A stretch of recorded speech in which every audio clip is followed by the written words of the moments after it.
प्रिया दर्शकों, हम सबसे ज्यादा विश्वास किस पर करते हैं? आम सी बात है, जो हमारा विश्वासी हो और या फिर हमारे सगे संबंधी। लेकिन इन चार लोगों के पास अपनी स्त्री को भूल कर भी ना छोड़े। प्रिय दर्शकों, आज फिर एक नया वीडियो, एक नई कहानी लेकर के हम हाजिर हुए हैं। प्रिय दर्शकों, आज की जो कहानी है, आज का जो प्रसंग है, यह बड़ा ही मोटिवेशनल है, बड़ा ही ज्ञानवर्धक है। प्रिय दर्शकों, बूढ़ी चिड़िया ने बताया कि चाहे कितने ही सगे हों, पर इन चार लोगों के पास अपनी स्त्री को भूल कर भी ना छोड़े। दोस्तों, अगर आप भगवान श्री राम को सच्चे दिल से मानते हो तो कमेंट में सच्ची श्रद्धा से जय श्री राम जरूर लिखें। मैं भगवान श्री राम से प्रार्थना करता हूं कि हे प्रभु श्री राम, जो भी भक्त इस वीडियो को पूरा देखेगा और कमेंट में जय श्री राम लिखेगा, उनके घर परिवार को सुख, शांति और संपत्ति से भर देना। प्रिय दर्शकों, आज की यह प्यारी सी कहानी, यह प्यारे से वीडियो को आगे जानते हैं। प्रिय दर्शकों, प्राचीन समय की बात है। किसी नगर में एक बड़ा सेठ रहता था। पूरे नगर में उसका घर सबसे आलीशान था। सेठ की पत्नी बड़ी रूपवान थी। पूरे नगर में कोई भी स्त्री सेठ की पत्नी से सुंदर नहीं थी। प्रिय दर्शकों, उस सेठ के घर में एक वट वृक्ष था, जिसमें एक बूढ़ी चिड़िया अपना घोंसला बनाकर रहती थी। सेठ और सेठ की पत्नी उस चिड़िया का खूब ध्यान रखते, चिड़िया को हर रोज दाना पानी देते और उसे खूब प्यार करते। प्रिय दर्शकों, सेठ के घर में कई पुरुष नौकर चाकर थे और सेठ व्यापार के काम से कई दिनों के लिए नगर से बाहर जाता रहता था। प्रिय दर्शकों, एक दिन चिड़िया सेठ से कहती है कि सेठ जी, आपको अपनी पत्नी को अकेला छोड़कर नहीं जाना चाहिए। तब सेठ कहता है कि चिड़िया, तुम ऐसा क्यों कह रही हो? प्रिय दर्शकों, चिड़िया कहती है कि सेठ जी, यह बात मैं आपको एक कहानी के माध्यम से बताती हूँ। आप ऐसे नहीं समझेंगे, मैं आपको एक कहानी सुनाती हूँ। प्रिय दर्शकों, तब सेठ कहता है कि ठीक है चिड़िया, तुम कहानी सुनाओ। तब चिड़िया अपनी कहानी प्रारंभ करती है और कहती है कि सेठ जी, आप इस कहानी को ध्यान से सुनिएगा और इन बातों को याद रखिएगा। प्रिय दर्शकों, चिड़िया कहानी शुरू करती है। चिड़िया कहती है, किसी राज्य में भी महाराज वीर प्रताप राज करते थे। राजा प्रताप कुछ अलग किस्म का राजा था। एक बार राजा भ्रमण करते करते जंगल में चले गए। जंगल में घूमते घूमते उनकी भेंट एक सन्यासी से होती है। वह सन्यासी एक पाखंडी था। राजा प्रताप साधु संतों पर बहुत भरोसा करता था। उस साधु को देखकर राजा के मन में कुछ जिज्ञासा उठी। राजा ने सन्यासी को अपना परिचय दिया और पूछने लगा कि साधु महाराज, आप बहुत पहुंचे हुए मालूम पड़ते हैं। मेरी रानी इस समय गर्भवती है। मैं जानना चाहता हूं कि उसकी कोख से पुत्र होगा या पुत्री। सन्यासी ने कहा, राजन, मैं यह तो नहीं जानता कि तुम्हारी रानी की कोख से पुत्र होगा या पुत्री, पर इतना जरूर कह सकता हूं कि अगर तुम्हारी रानी ने किसी पुत्री को जन्म दिया तो तुम्हारा सर्वनाश हो जाएगा। प्रिय दर्शकों, सन्यासी की यह बात सुनकर राजा बड़ा भयभीत हो गया। सोचने लगा कि अगर मेरी रानी ने किसी पुत्री को जन्म दे दिया तो मैं कहीं का नहीं रहूंगा। यही बात सोचकर राजा को बेटी के नाम से नफरत होने लगी। उसने अपनी रानी से आकर के यह बात कही कि रानी, भूल से भी हमारे घर में पुत्री का जन्म नहीं होना चाहिए। अगर हमारे घर में पुत्री पैदा हुई तो मैं तुम्हें जान से मरवा दूंगा और उस पुत्री को भी मार डालूंगा। चिड़िया आगे कहती हैं कि सेठ जी, राजा की यह बात सुनकर रानी डर गई। वह जानती थी कि राजा बड़ा ही जिद्दी किस्म का है। अगर पुत्री का जन्म हो गया तो वह उसे मरवा सकता है। अब तो रानी रोज भगवान से प्रार्थना करती थी कि हे परमात्मा, मुझे पुत्री मत देना, वरना राजा उसे जीवित नहीं छोड़ेंगे। प्रिय दर्शकों, भगवान की कृपा से महाराज प्रताप की रानी ने सर्वप्रथम एक पुत्र को जन्म दिया। यह देखकर रानी और राजा बहुत प्रसन्न हुए। राजा तो इसीलिए प्रसन्न हुआ कि पुत्री नहीं हुई, किंतु रानी इसलिए प्रसन्न हुई कि अगर पुत्री होती तो कन्या हत्या का दोष लगता। प्रिय दर्शकों, कुछ समय बाद रानी ने फिर से गर्भ धारण किया। बच्चे का जब जन्म होने का समय आया, इस दौरान राजा को किसी जरूरी काम से दूसरे राज्य में जाना पड़ गया और उसे लौटाने में कई दिन लगने वाले थे। जाते जाते राजा अपनी रानी से कहा गया कि यह यदि तुम्हारे गर्भ से बेटी का जन्म हो तो उसे मरवा देना, मैं बेटी का चेहरा नहीं देखना चाहता। चिड़िया आगे कहती हैं कि इतना कहकर राजा तो चला गया और उसे अपने नगर लौटने में कई माह का समय लग गया। लेकिन इसी दौरान रानी ने एक पुत्री को जन्म दिया। जिस बात का डर था वही हो गया। बेटी को देखकर रानी घबरा गई। सोचने लगी कि राजा के आदेश के अनुसार बेटी की हत्या करनी पड़ेगी। यह निंदनीय काम मैं कैसे करूंगी? मैं एक माँ हूँ और मेरे लिए जितना मुझे बेटा प्यारा है उतनी ही बेटी प्यारी है। अब तो बेटी को देख करके रानी एकदम से रोने लगी और कहने लगी हे भगवान, अब मैं क्या करूं कन्या? हत्या का पाप बहुत बड़ा होता है। पूत कपूत हो सकता है पर माता कुमाता नहीं हो सकती। रानी बहुत बड़े धर्म संकट में फंस चुकी थी। रानी को रोता हुआ देखकर रानी की दाई पूछने लगी थी, रानी, घर में पुत्री हुई है, यह तो बड़े ही सौभाग्य की बात है, पर आप तो बैठी रो रही हो, इसका क्या कारण है? प्रिय दर्शकों, रानी बोली, दाई, वास्तव में जो नहीं होना चाहिए था वही तो हो गया। तब रानी ने दाई को पूरी बात बताई कि हमारे महाराज ने इस कन्या को मारने का आदेश दिया है। अब आप ही बताइए कि मैं अबोध बच्ची की जान कैसे ले लूं? तब दी ने रानी से कहा कि रानी, तुम चिंता मत करो, तुम राजा से कह देना कि मैंने बेटी को मरवा दिया है। मैं तुम्हारी बेटी को सबके सामने मैंने के लिए ले जाती हूँ, लेकिन मैं इसे मारूंगी नहीं, बल्कि इसे पाल लूंगी। अगर कोई पूछेगा तो मैं कह दूंगी कि यह बच्ची मेरी भतीजी है। इससे इस बच्ची की जान भी बच जाएगी और राजा की नजरों से दूर भी हो जाएगी। इसके पालन पोषण को लेकर तो निश्चिंत रहो, मैं इसे अपनी बेटी की तरह पालूंगी। अब तो यह सुनकर रानी को बड़ी खुशी हुई। सोचने लगी कि यह बेटी भले ही मुझे देखने को ना मिले, लेकिन कम से कम वह जीवित तो बनी रहेगी। तब रानी ने बड़े उदास मन से कुछ आभूषण अपनी पुत्री के पालन पोषण के लिए उस दाई दे दिए और दाई से रानी ने कहा, दाई माँ, मैं तुम्हारा यह एहसान जिंदगी भर कभी नहीं भूलूंगी। जब तुम्हारे लिए धन की जरूरत पड़ेगी तो मैं तुम्हें इससे भी अधिक धन दौलत दूंगी, लेकिन मेरी बेटी का यह सच कभी खुलने मत देना। प्रिय दर्शकों, चिड़िया आगे कहती हैं कि इतना समझाने के बाद में रानी ने अपनी उसे बेटी को दाई के हवाले सौंप दिया और धीरे धीरे करके पूरे राज्य में और महल में यह खबर फैला दी कि दाई ने ले जाकर उस बच्चों को मार दिया और उसे जमीन में दफना दिया। प्रिय दर्शकों, इधर क्या हुआ? उस बेटी को ले जाने के बाद दाई ने बेटी का बहुत अच्छे ढंग से पालन पोषण करना शुरू कर दिया। जब कुछ दिनों के बाद राजा प्रताप अपने राजमहल में लौट कर आया तो राजा को भी यही बात बताई गई कि आपके जाने के बाद रानी ने एक बेटी को जन्म दिया था और उस बेटी को आपके आदेश के अनुसार मारने के बाद जमीन में दफन कर दिया। प्रिय दर्शकों, यह सुनकर राजा को बड़ी खुशी हुई। इधर दाई उस बच्ची को अपनी भतीजी बताकर पालने लगी और उस बच्ची को जब भी रानी को देखने की इच्छा होती थी तो दाई उसे लेकर राजमहल में चली आती थी। उस बच्ची को देख करके रानी की ममता उमड़ने लगती। रानी चोरी चुपके उस बच्ची से प्यार कर लिया करती थी। किसी के पूछने पर दाई उसे अपने भाई की लड़की बताती थी। कन्या को देखकर रानी को बड़ा सुकून मिलता था। वह उस दाई को धन वस्त्र आभूषण दे दिया करती थी। इधर रानी के आदेश के अनुसार उस दाई ने बेटी की परवरिश में किसी प्रकार की कोई कमी नहीं छोड़ी। अब तो धीरे धीरे करके वह बेटी बड़ी होने लगी। धीरे धीरे वह जवान होती चली गई। राजमहल में उसका पालन पोषण नहीं हुआ था, एक गरीब के घर में हुआ था, पर फिर भी वह एक सुंदर राजकुमारी की तरह दिखती थी।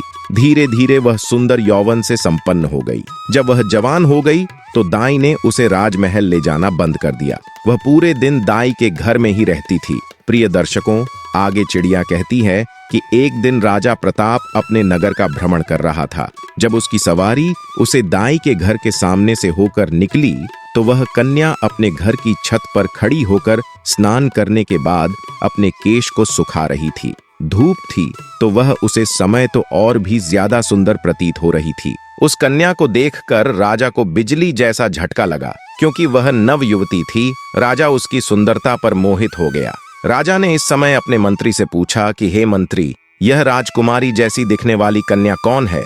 मुझे तो उसके रूप ने घायल कर दिया है, अतिशीघ्र इसका पता लगाओ। मंत्री ने तुरंत पता लगाकर राजा को बताया, महाराज, यह कन्या एक बूढ़ी औरत की भतीजी है। प्रिय दर्शकों, रात भर राजा को नींद नहीं आई। बार बार इस लड़की का चेहरा राजा की आंखों के सामने आ जाता था। सवेरा होते ही राजा ने मंत्री से कहा, मंत्री, वह लड़की बहुत सुंदर है, उसने मेरी रातों की नींद उड़ा दी।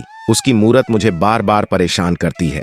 उसके बिना तो अब मैं रह नहीं पाऊंगा। एक काम करो, कुछ लोगों को साथ ले जाकर आप उस बूढ़ी औरत के घर जाइए और उस लड़की के साथ मेरे विवाह की बात कीजिए। प्रिय दर्शकों, उसी दिन राजा के कहने पर राजा का मंत्री अपने कुछ सैनिकों को साथ लेकर उस लड़की का हाथ मांगने उस बूढ़ी औरत के घर जाता है और सारी बात उस दाई को बताता है कि हमारे राजा साहब आपकी बेटी से विवाह करना चाहते हैं।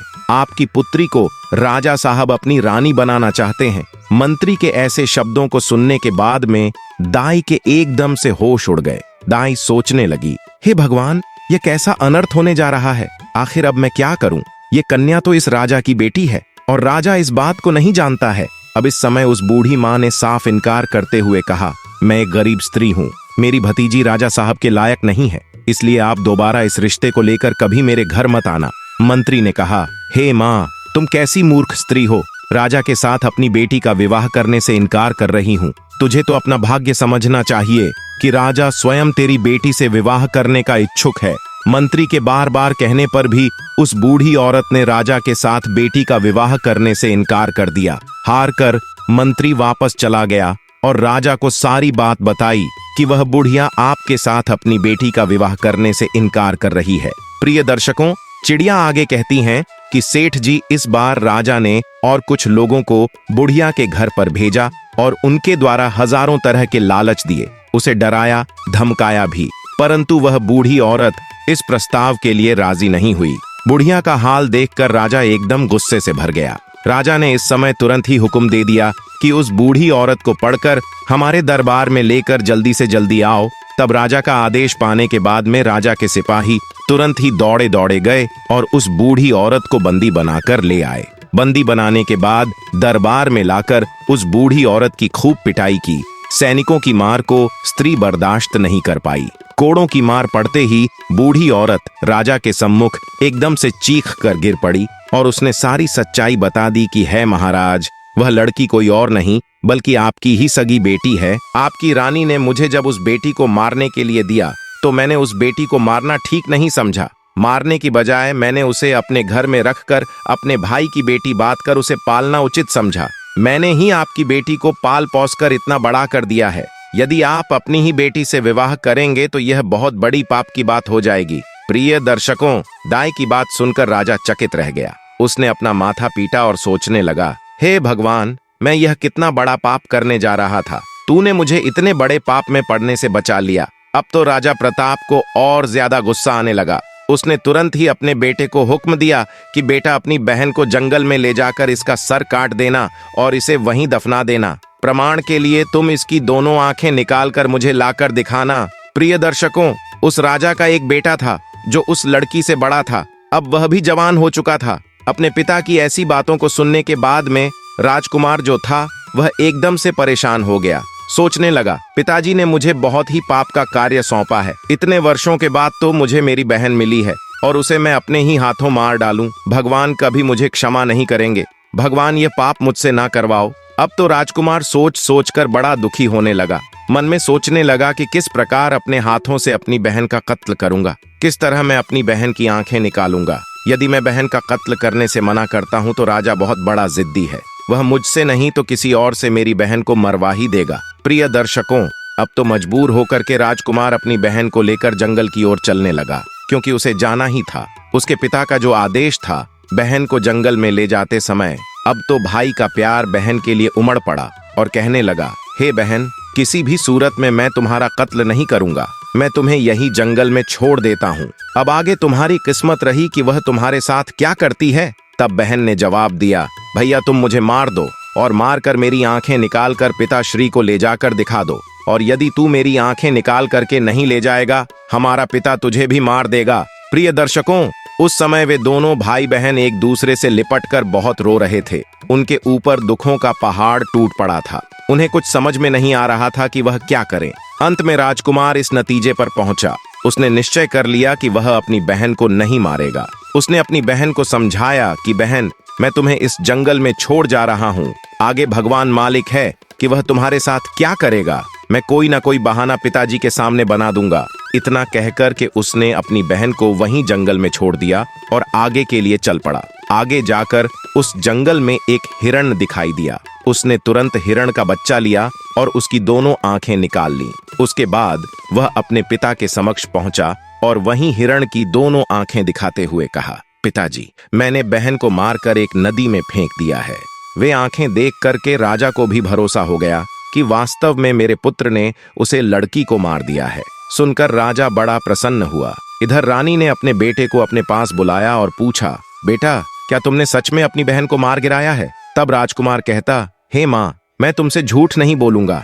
मैंने अपनी बहन को नहीं मारा, बल्कि मैं उसे जंगल में छोड़कर चला आया हूँ। यह सुनकर रानी को बड़ा सुकून मिला। वह भगवान से प्रार्थना करने लगी, हे भगवान, तुम्हारा बहुत बहुत धन्यवाद जो तुमने मेरे बेटे को सद्बुद्धि दी। मेरी बेटी जंगल में अकेले भटक रही होगी, तुम उसकी रक्षा करना और उसे ऐसी जगह पर लगा देना कि उसके जीवन की नया पर हो जाए।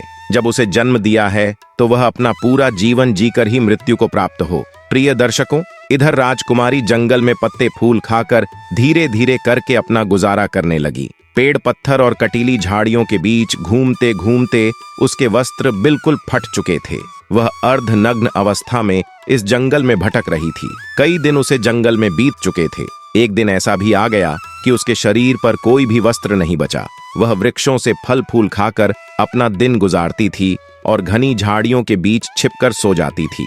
एक दिन इस जंगल में एक दूसरे राज्य का राजा चंद्रभान शिकार खेलने के लिए आया।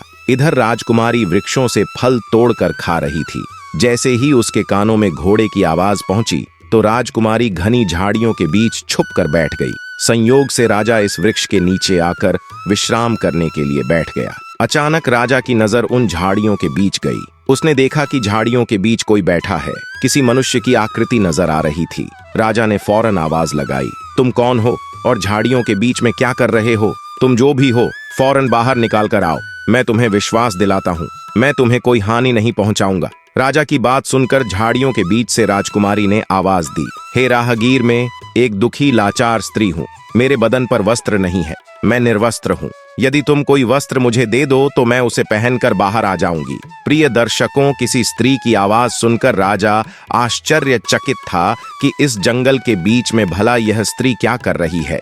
जरूर किसी दुख की मारी होगी। तब राजा ने जो चादर अपने गले में डाल रखी थी उस झाड़ियों के बीच फेंक दी और उसके बाद उस राजकुमारी ने अपने बदन को उसे चादर से अच्छी तरह से ढका और उसके बाद राजा चंद्रभान के सामने आई। राजा ने जब उसकी सुंदरता को देखा तो वह उसे देखता ही रह गया। सोचने लगा, इतनी सुंदर स्त्री मैंने अपने जीवन में पहले कभी नहीं देखी है। किसने इसे जंगल में छोड़ दिया है? यह तो हमारी रानी बनने के योग्य है। तब राजा ने अपने बारे में राजकुमारी को बताया और बोला कि सुंदरी, तुम जो भी हो उससे मुझे कुछ मतलब नहीं है। अब मैं तुम्हें अपनी रानी बनाना चाहता हूँ। राजा की बात सुनने के बाद में वह राजकुमारी भी उसकी पत्नी बनने के लिए राजी हो जाती है। कहते हैं, डूबते को तिनके का सहारा ही बहुत है। यह तो फिर भी एक राजकुमार था जो उसे अपनी पत्नी बनना चाहता था। चिड़िया आगे कहती हैं कि इसके बाद राजा उसे कन्या को अपने घोड़े पर बैठकर अपने राज्य में आया तो सबसे पहले वह अपने पिता के समय के एक बुजुर्ग मंत्री के घर पहुंचा और उस लड़की को उस बुजुर्ग मंत्री के घर छोड़ उससे कहा कि हे काका, आप ऐसा समझो कि यह तुम्हारी बेटी है और मैं इस लड़की से विवाह करूंगा। यदि मैं ऐसे अपने महल में इसे ले जाता हूं तो लोग कहेंगे कि राजा किसी कन्या को भगा लाया है। इससे मेरी मान प्रतिष्ठा पर ठेस पहुंचेगी। मैं इससे विधि विधान के अनुसार विवाह करके इसे अपने घर ले जाना चाहता हूं। तब तक यह तुम्हारे घर तुम्हारी बेटी बनकर रहेगी और मैं कल कई लोगों के साथ तुम्हारे घर पर रिश्ता मांगने आऊंगा और फिर इसे ब्याह कर अपने घर ले जाऊंगा। तब मंत्री ने जवाब दिया, महाराज, यह आपकी अमानत है और यह अब मेरी बेटी है। जब आपका मन करे तब आप इसे विवाह कर ले जाना। मैं तब तक इसका ठीक से ख्याल रखूंगा। प्रिय दर्शकों, अगले दिन राजा का सेनापति और उसका मंत्री उस बूढ़े मंत्री के घर पर गए और उस राजकुमारी का अपने राजा के लिए हाथ मांगा। फिर उसके बाद 1-2 दिन में उसकी मंगनी और विवाह भी कर लिया। विवाह करने के बाद राजकुमारी राजा चंद्रभान की पत्नी बनकर रहने लगी। अब तो दोनों बहुत ही प्रसन्न थे। राजा सुंदर रानी पाकर खुश था और राजकुमारी घर और पति पाकर प्रसन्न थे। राजा चंद्रभान ने शादी के बाद भी अपनी पत्नी से कभी उसका परिचय नहीं पूछा। इसी प्रकार दोनों को एक साथ रहते रहते 2 वर्ष बीत गए। धीरे धीरे वह समय भी आ गया जब रानी ने पुत्र को जन्म दिया। अब तो राजा चंद्रभान और भी ज्यादा खुश हो गया। एक दिन राजा ने अपनी रानी से पूछा, हे प्रिय, अब हम दोनों एक पुत्र के माता पिता बन चुके हैं। हमारा संबंध अटूट हो गया है। अब तुम मुझे अपने कुल खानदान और अपने अतीत के बारे में समझाओ। तब राजकुमारी ने किसी प्रकार से उस बात को टाल दिया। इसी प्रकार से कई वर्ष बीत गए। कुछ समय बाद रानी ने फिर एक पुत्र को जन्म दिया। तब राजा ने फिर से अपनी रानी से वही बात दोहराई। राजकुमारी अपने बीते कल की बातें अपने पति को नहीं बताना चाहती थी। लेकिन राजा ने उनका अतीत जानने की बहुत इच्छा जताई। रानी भी जानती थी कि राजा साहब उनसे बहुत प्रेम करते हैं। तब राजकुमारी ने राजा के पूछने पर अपने जीवन की सारी कहानी सच सच कह सुनाई। जब राजा ने राजकुमारी के मुख से ऐसी दुख भरी दास्तां सुनी तो उसकी भी आंखों में आंसू आ गए। राजा उसके पिता को धिक्कारने लगा। उसके बाद रानी से बोला कि रानी, अगर मैं तुम्हें तुम्हारे पिता से मिलाने ले चलूं तो क्या तुम मेरे साथ चलोगी? प्रिय दर्शकों, उसे राजकुमारी ने अपने पिता से मिलने से इनकार कर दिया। राजा ने बहुत आग्रह किया कि तुम्हें एक बार अपने पिता से जरूर मिलना चाहिए। राजा के बार बार निवेदन करने पर रानी अपने पिता से मिलने को तैयार हो गई। अगले दिन राजा ने राजा प्रताप के यहाँ जाने का निश्चय किया। रथ सजाया गया, जाने की पूरी तैयारी हो गई। तभी राजा के पास एक जरूरी काम आ गया। राजा को बहुत जरूरी अपने दूसरे शहर में जाना था, तो राजा ने अपने मंत्री और सेनापति से कह दिया कि तुम सेना की एक टुकड़ी लेकर रानी के साथ चले जाओ, मैं अपना काम निपटाकर वहीं पहुंच जाऊंगा। प्रिय दर्शकों, इस प्रकार राजा चंद्रभान ने अपने मंत्री और सैनिकों के साथ में अपनी रानी और बच्चों को राजा प्रताप के राज्य को रवाना कर दिया। रानी को भली भांति समझा दिया कि अपने पिता के यहाँ जाकर तुम घबराना मत, मैं तुम्हारे पहुंचने से पहले तुम्हारे माता पिता के यहाँ पहुंच जाऊंगा। प्रिय दर्शकों, इधर राजा चंद्रभान का मंत्री और सेनापति कुछ सेना को साथ लेकर राजकुमारी के साथ राजा प्रताप के राज्य की तरफ चल पड़े। राजा चंद्रभान के राज्य से राजा प्रताप का राज्य काफी दूर था, इसलिए चलते चलते रास्ते में ही उन्हें शाम हो गई। एक जगह पर उन्होंने अपने डेरा तंबू जमा दिए। रात भर वहीं रुकने का निश्चय किया। प्रिय दर्शकों, जहां पर राजकुमारी का डेरा लगाया गया था, उसी जगह पर मंत्री ने भी अपना डेरा लगा दिया। ठीक उसके बराबर में मंत्री का डेरा देखकर के राजकुमारी ने जवाब दिया, हे मंत्री, क्या तू जानते हो कि मैं एक राजा की बेटी हूँ और एक राजा की पत्नी भी?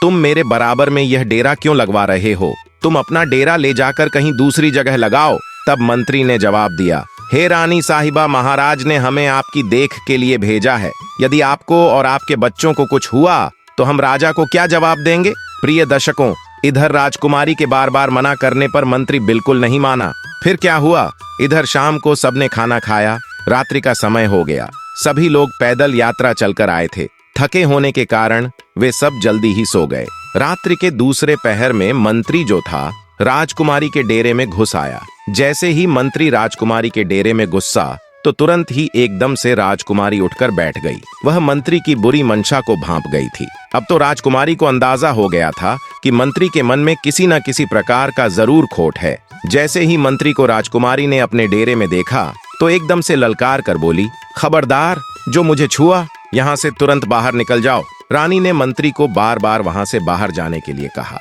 लेकिन मंत्री ने कोई बात नहीं मानी। मंत्री धीरे धीरे करके आगे बढ़ता ही चला गया। तब राजकुमारी ने जवाब दिया, हे दुष्ट मंत्री, क्या तुम्हें अंदाजा है कि तुम ये क्या करने जा रहे हो? भलाई चाहते हो तो अभी यहाँ से बाहर निकल जाओ। प्रिय दर्शकों, उस राजकुमारी की बात मंत्री ने अनसुनी कर दी। तब इस समय पर राजकुमारी ने अपने बड़े बेटे को मंत्री के सामने कर दिया और बेटे को सामने खड़ा करने के बाद में राजकुमारी ने मंत्री को भगवान और बेटे की दुहाई दी, कसम दी, लेकिन वह पीछे लौटने के लिए मंजूर नहीं हुआ। उस मंत्री के दिमाग में शैतान घुस चुका था। वह वासना में अंधा हो चुका था। उस समय उसे कुछ दिखाई नहीं दे रहा था। उसके दिल और दिमाग में रानी का सुंदर चेहरा बसा हुआ था। मंत्री एकदम आगे बढ़ा और तलवार निकालने के बाद राजकुमारी के बड़े बेटे का सिर धड़ से अलग कर दिया।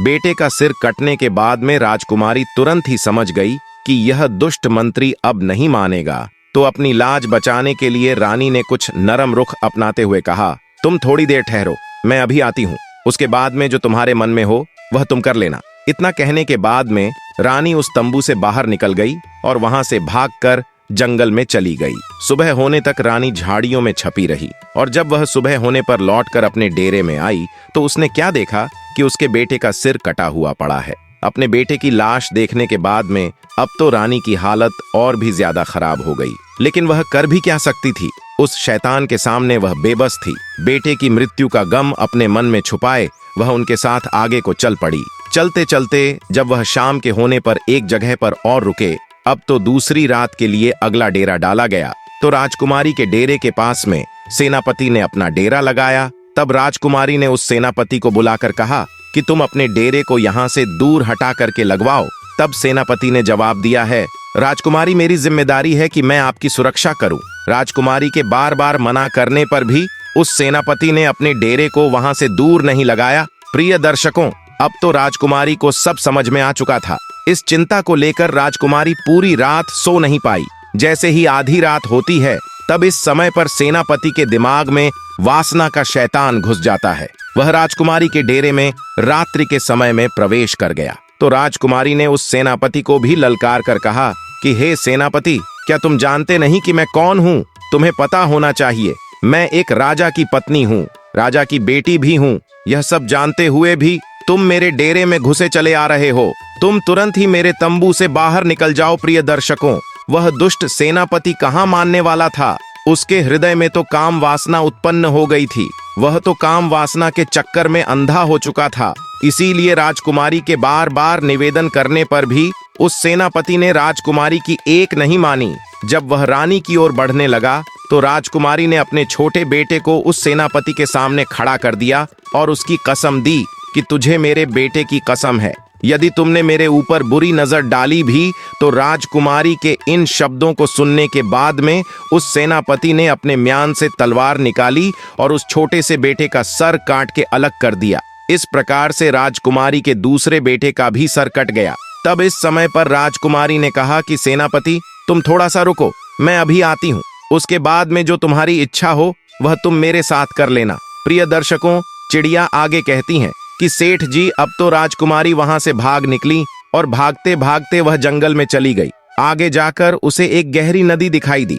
अब तो राजकुमारी ने मन में यह दृढ़ निश्चय कर लिया कि जब मेरी संतान ही नहीं रही, मेरे बच्चे ही नहीं रहे, तो फिर मैं जीकर क्या करूंगी। ऐसा निश्चय करके वह मरने के उद्देश्य से नदी में कूद गई। परंतु पानी का बहाव इतना तेज था, जैसे ही रानी उस नदी में कूदी तो पानी का बहाव उसे एकदम खींच ले गया। जंगल के एक छोर पर नदी बहती हुई जा रही थी। नदी में बहते बहाव से वह इस किनारे पर जाकर लगी। सुबह हो चुकी थी। वहां पर दो सन्यासी महात्मा इस नदी में अपने गुरु के वस्त्र धोने के लिए आए थे। उसी समय उन सन्यासी महात्माओं ने देखा कि कोई औरत इस नदी में बहते हुए हमारी तरफ आ रही है, तो उन दोनों योगियों ने रानी को पकड़कर बाहर निकाल लिया। प्रिय दर्शकों, अब तो राजकुमारी के पैरों तले जमीन खिसक गई।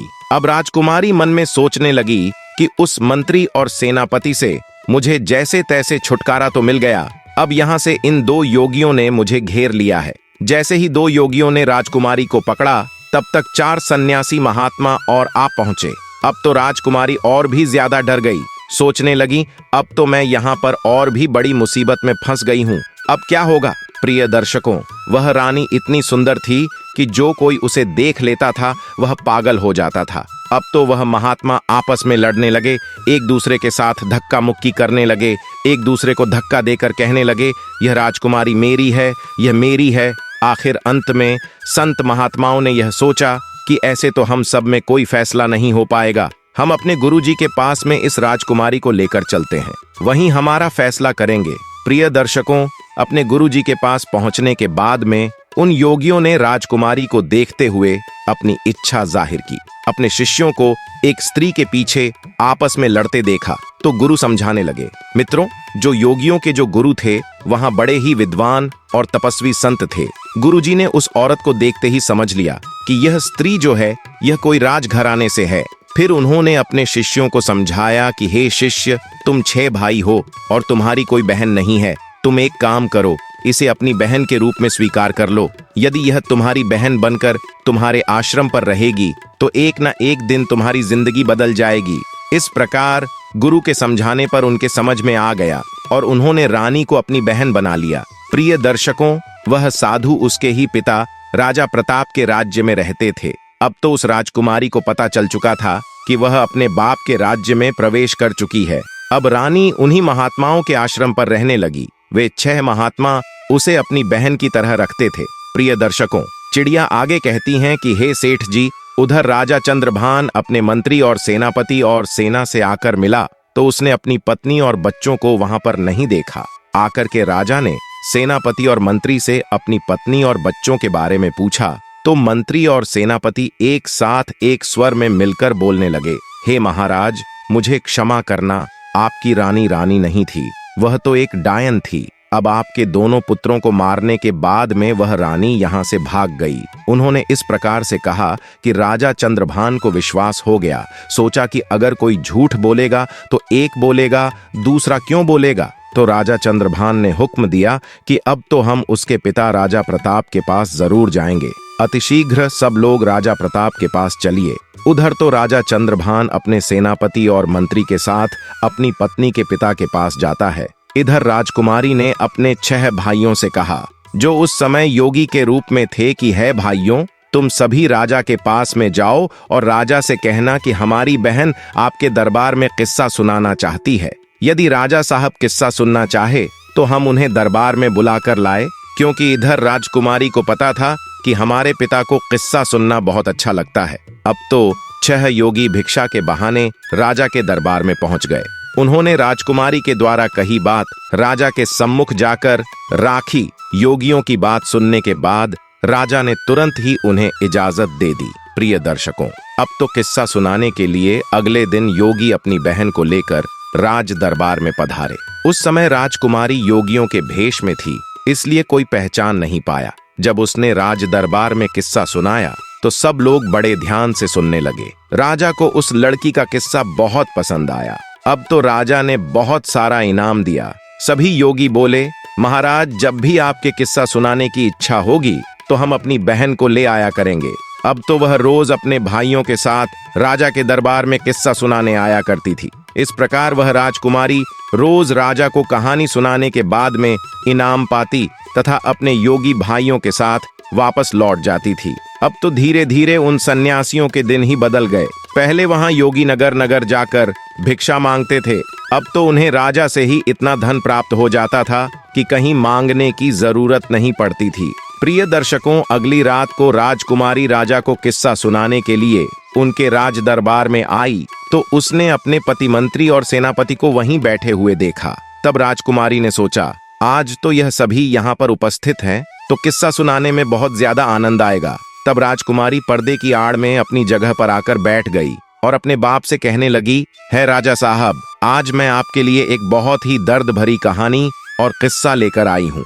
यदि कहानी को प्रारंभ करने से पहले किसी को कोई जरूरी काम है तो अभी दरबार से उठकर जा सकता है। किस्सा सुनाने के दौरान यदि कोई व्यक्ति बीच में से जाएगा तो मैं इस समय अपना किस्सा सुनाना बंद कर दूंगी। तब राजा ने जवाब दिया, बेटी तुम सुनाओ, तुम जैसा कहोगी हम वैसा ही करेंगे। बीच में से कोई दरबार में से उठकर नहीं जाएगा। दशकों अब तो राजा और दरबार के सभी दरबारी किस्सा सुनने के लिए बैठ गए। उनमें उसका पति और वह विश्वासघाती मंत्री और सेनापति भी था। अब तो राजकुमारी ने राजा के दरबार में अपना किस्सा शुरू कर दिया। कहने लगी, हे सभा के लोगों, इस किस्से को ध्यान से सुनना। राजकुमारी सुनाने लगी कि किसी देश में एक राजा रहता था जो बड़ा ही जालिम राजा था। उस राजा को अपनी पुत्री से बहुत ज्यादा नफरत थी। जब एक दिन उसकी यहाँ एक बेटी ने जन्म लिया तो उसने अपनी बेटी को अपने बेटे के हाथ जंगल में मरवाने के लिए भेज दिया।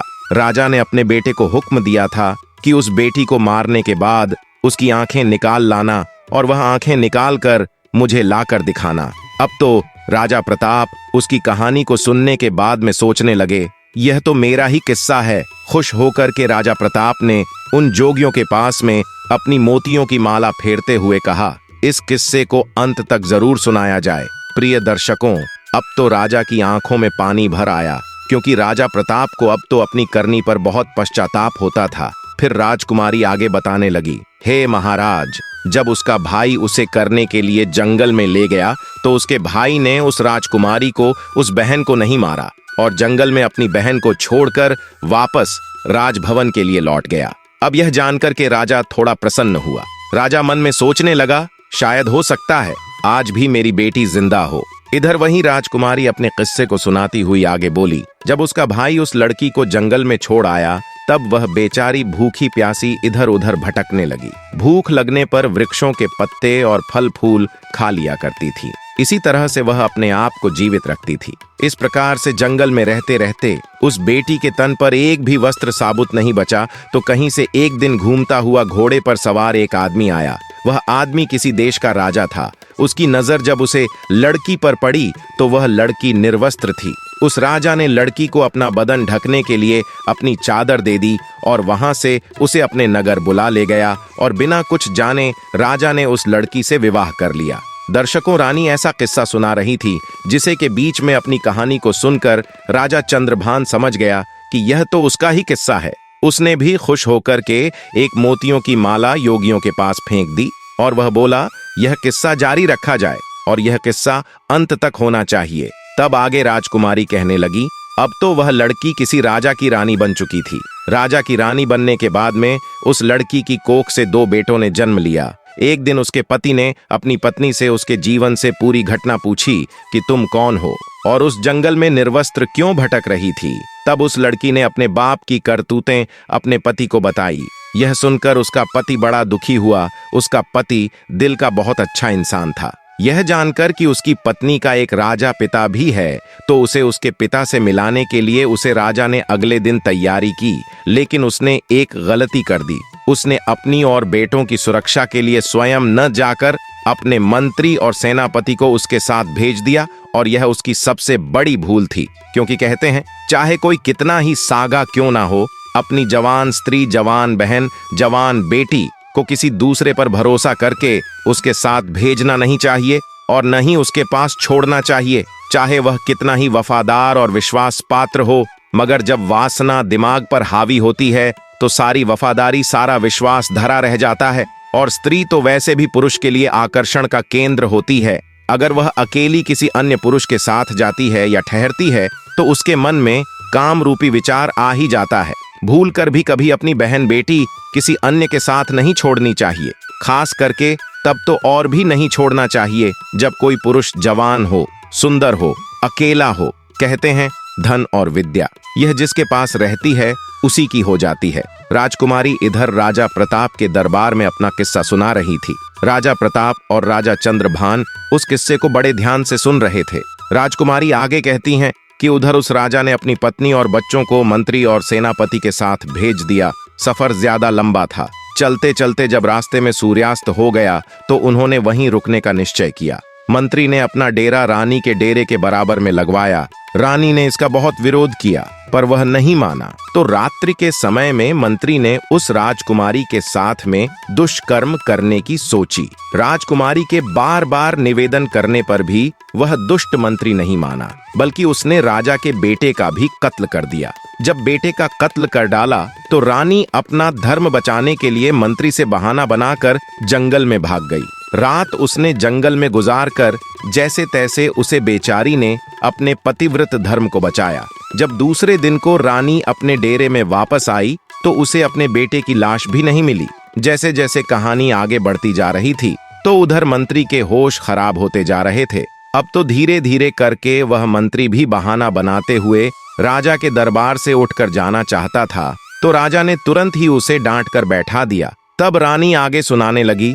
अब दूसरे दिन को जब वह वहां से आगे को चले और एक जगह रास्ते में फिर डेरा तंबू लगाए तो उस रात सेनापति तंबू में घुसकर दुष्कर्म की लालसा से रानी के पास जा पहुंचा। रानी ने पहले तो उसे खूब ललकार कर समझाया कि वह यहां से चला जाए, लेकिन वह दुष्ट लौटने को तैयार नहीं हुआ। रानी ने उसे अपने छोटे बेटे की कसम दी। यह कहानी सुनकर सेनापति भी घबराने लगा। सोचने लगा, यहाँ तो मेरा भेद खुल रहा है। वह भी उठकर भागने को हुआ तो राजा ने उसे भी बैठा दिया। राजा चंद्रभान ने कहा, क्यों भाई, सच्चाई तुमसे सुनी नहीं जा रही क्या? सेनापति भी अपना मुंह लटकाकर चुपचाप बैठ गया। इधर किस्सा जारी था। राजकुमारी कहने लगी, फिर उसके बाद सेनापति ने भी रानी के छोटे बेटे का कत्ल कर दिया। वह गलत भाव लेकर रानी के पास बढ़ता गया तो इस समय पर किसी न किसी प्रकार से वह राजकुमारी अपनी जान बचाकर के वहां से भाग निकली और वहां से एक नदी में कूद गई। लेकिन उसकी किस्मत ने वहां पर उसका साथ नहीं दिया। वह बेचारी जिंदा बच गई। उस नदी में बहते बहते वह चली गई और जंगल के दूसरे छोर पर 6 जोगियों के हत्थे चढ़ गई। और सन्यासियों ने भी उस राजकुमारी को अपनी पत्नी बनाना चाहा, परंतु उनके महान बुद्धिमान गुरुजी ने उन सन्यासियों से यहाँ पाप होने से बचा लिया। और गुरुजी के बार बार समझाने पर सन्यासियों ने उस राजकुमारी को अपनी बहन के रूप में स्वीकार कर लिया। फिर वह भाई बहन अपने यहाँ जो राजा था उस राजा के यहाँ पर किस्सा सुनाने के लिए रोज अपनी बहन को ले जाने लगे।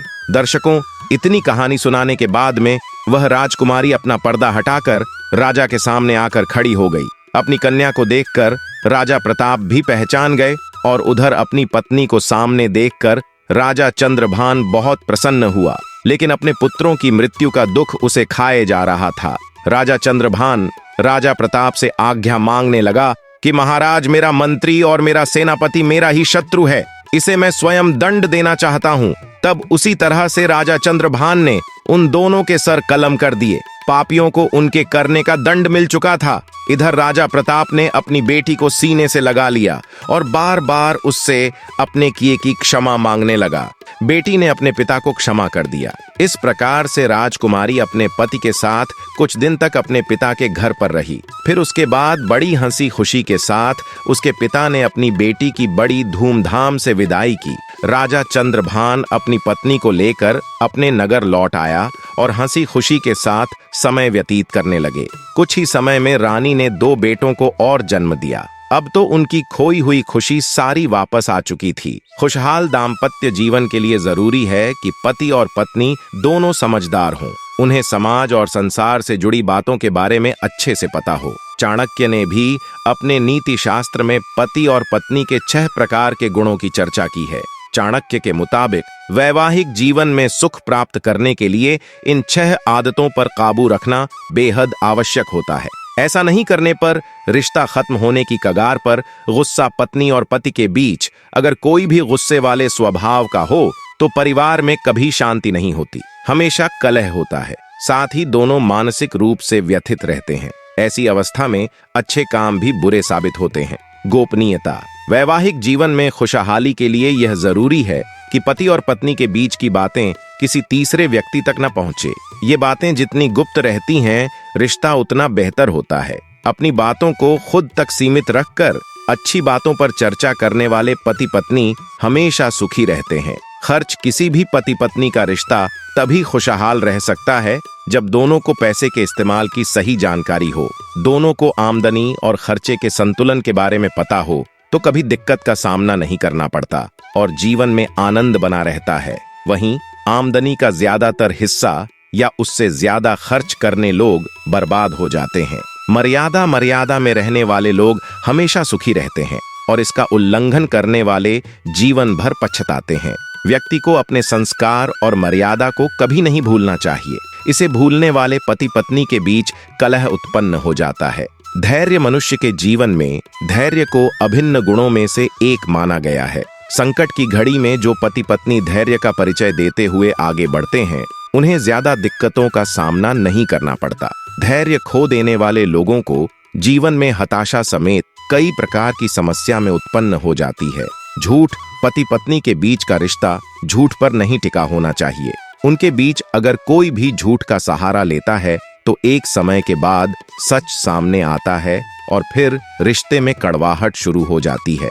झूठ रिश्ते को बर्बाद कर देता है। प्रिय दर्शकों, भगवान अगर किसी के पक्ष में होता है तो कोई भी उसका बाल बांका नहीं कर सकता। चाहे कोई कितना ही प्रयास कर ले, कोई उसे मार नहीं सकता। मृत्यु, जीवन, मरण यह विधाता के हाथ में होता है, इंसान के हाथ में कुछ नहीं। प्रिय दर्शकों, हमारी आज की कहानी यहाँ समाप्त होती है। हम उम्मीद करते हैं कि आपको हमारी आज की यह कहानी, आज का यह वीडियो पसंद आया होगा और आप इससे ढेर सारी प्रेरणा लेंगे। प्रिय दर्शकों, अगर आपको आज की यह वीडियो पसंद आई तो इसे लाइक करें और अपने दोस्तों और रिश्तेदारों में ज्यादा से ज्यादा शेयर करें और ऐसे ही और वीडियोस देखने के लिए हमारे चैनल को आज ही सब्सक्राइब करें और बेल आइकॉन को प्रेस करें ताकि नई वीडियो की नोटिफिकेशन आपके पास जल्द से जल्द आ जाए। अगर आप भी श्री रामचंद्र जी को सच्चे दिल से मानते हैं तो कमेंट में जय श्री राम, जय हनुमान जरूर लिखें ताकि श्री राम की कृपा आप पर सदैव बनी रहे। जल्दी ही मिलेंगे अगली इंटरेस्टिंग वीडियो के साथ। तब तक बने रहिए हमारे साथ। आपका बहुत बहुत धन्यवाद।